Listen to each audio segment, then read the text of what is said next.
Hello students. Today will be discussing a chapter that is Footprints without feet.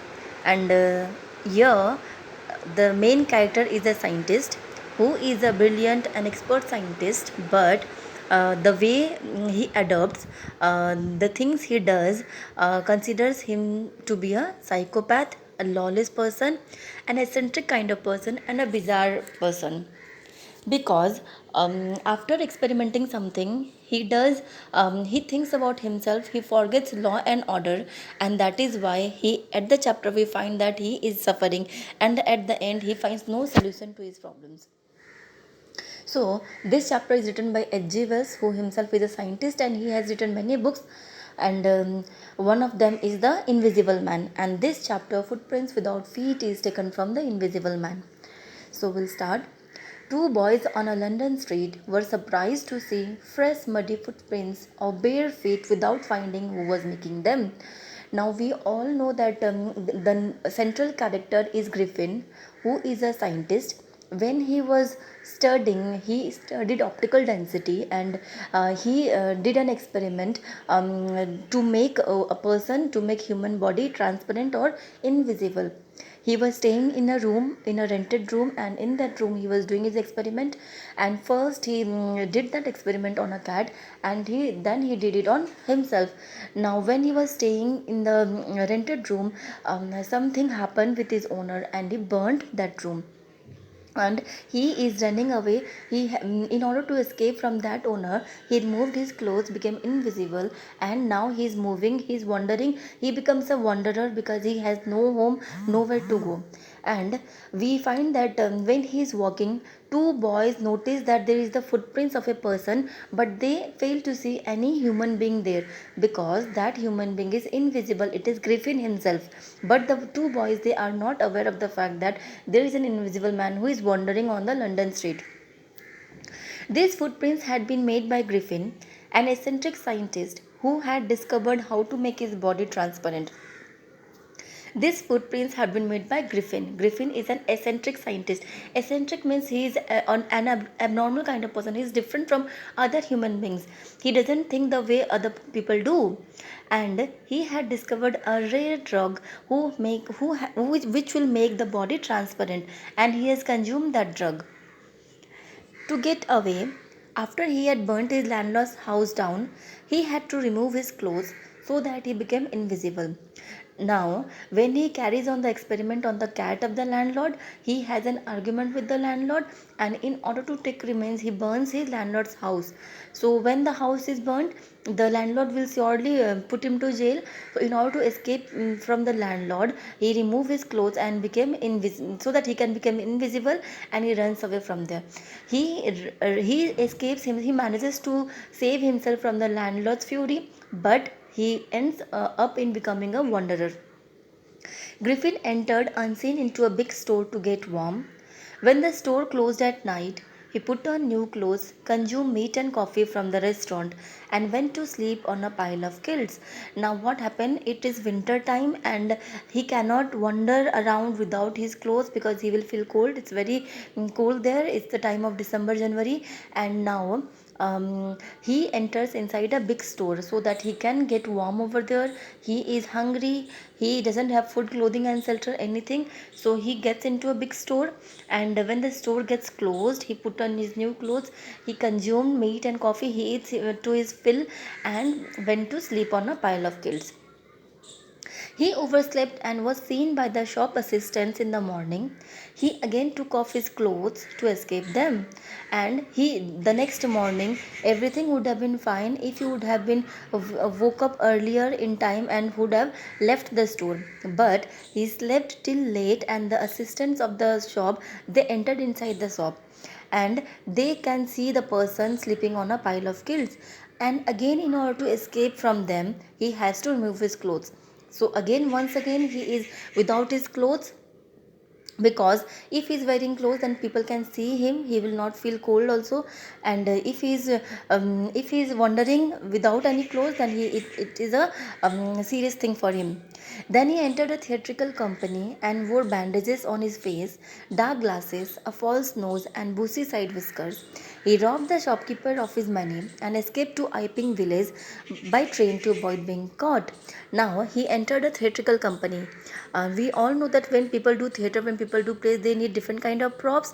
They have to put different kind of appearances and different things are needed.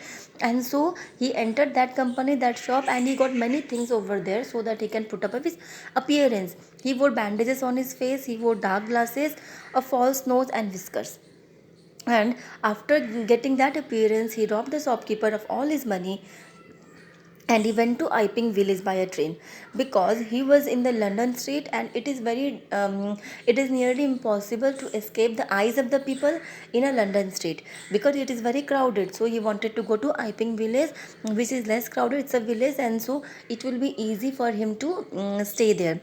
And his one aim is to get his books back anyhow so that he can make the experiment again to become visible. He rented 2 rooms at an inn in the village. He explained to Mrs. Hall, its owner, that he had an accident and did not want to be disturbed. Now he went to Iping and he rented 2 rooms over there, and he was welcome in Mrs. Hall's inn because it was time of winter, and at this time no guest comes to any inn, and so he was very welcome there. And he said to Mrs. Hall that he had an accident, that is why he has put bandage on his face, and he doesn't want to be disturbed. He is an introvert kind of person. He doesn't want anybody to interfere in his life because he doesn't want anyone to know about his experiment, know about his invisibility. But soon his money finished, and so he robbed a clergyman's house by using his invisibility. But now what happened? His money is finished and he cannot pay to Mrs. Hall, and he says that his check is about to come, but he knows that there is no money coming to him, and so he robs a clergyman's house by using his invisibility. So we all can see that how many crime he has committed. First he has burnt the landlord's house, then he has went inside a big store illegally. He had eaten there, and then he went to a theatrical company, and then he has come to Mrs. Hall's inn and also robbed the clergyman's house. That same day, when Mrs. Hall entered his room, she and her husband were attacked by the furniture. This made Mrs. Hall think that it was haunted by spirits. Now, that same day, what happened? When he was invisible inside his room and the door was open, Mrs. Hall got curious. When she find that the door is open, she enters inside, but there they were attacked by the furniture. They thought that the furniture, who are inanimate object, they cannot talk, they cannot walk, how can they attack them? So it was actually Griffin who was attacking Mr. and Mrs. Hall by using the furniture, but that is not known by Mrs. Hall. She thinks that possibly this furniture is haunted by spirit, and the scientist, that is Griffin, has brought spirit to her house, to her room. When the clergyman reported the burglary to the police, Griffin was suspected of having a hand in it. So the village constable Jaffers came to arrest him on suspicion. Now what happened when the clergyman now went to the police and reported that there was a robbery in his house, there was a burglary. Burglary means robbery in his house, and at once Griffin was suspected because he was a newcomer to that place. He was a newcomer in the neighborhood, and because of his strange habits, because of his strangeness, he was suspected. And village constable Jaffers was sent with a summon with an arrest warrant of Griffin. Meanwhile, Mrs. Hall asked Griffin to explain all the unusual happenings. Griffin lost his temper and took off all his clothes, knocked Jaffers unconscious, and ran away. Now, Mrs. Hall asked Griffin that when Mr. and Mrs. Hall entered inside the room, they didn't find Griffin over there.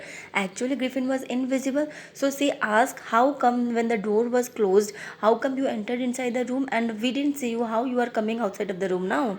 So it's all strange.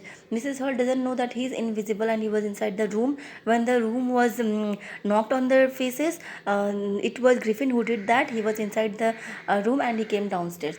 And she thought Mrs. Hall is not able to understand when the door was closed, how come Griffin entered inside the room. And she asked him, and she also says that the chair of my mother, the chair which was there in the room of Griffin, which was rented by Griffin, was actually Mrs. Hall's mother, and her mother used to sit on that chair, and she says that my furniture has turned against me, and she has become very hysteric, and she questions him. And we all know that Griffin doesn't like anyone and asking him any questions about anything. So he again removes his clothes one by one, his bandages, his whiskers, his hat, his shirt, his everything. And he also knocked down Jaffar's. He also blows him, and Jafar lies on the floor unconscious, and Griffin at once ran away. There were many people on there visualizing this, seeing this, but they were not able to catch hold of Griffin because he was invisible. So this is how Griffin is causing trouble to each and everyone. He is an expert scientist, but he misuses his experiment. He misuses his power of being invisible, and he is looting and robbing other people. He is hurting them. So that is why he is a failure as a human being, though he is successful as a scientist.